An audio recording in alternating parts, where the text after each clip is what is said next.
Siang, saya Sofian, alamat Jalan Lambung Mangkurat, Gang 10 RT 10 nomor 16. Dengan ini menyatakan penyesalan sebesar-besarnya atas kejadian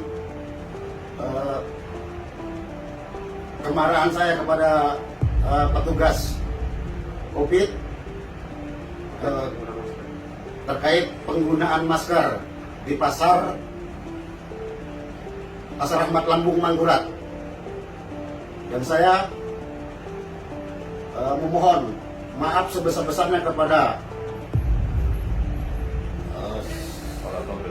aparat pemerintah atas kelakuan saya yang tidak terpuji ini.